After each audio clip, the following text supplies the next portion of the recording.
ডাকলে আসবো না, কাছে না এসে ভালোবাসবো না।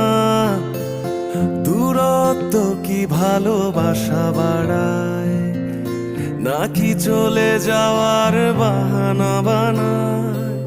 দূরের আকাশ নীল থেকে লাল, গল্পটা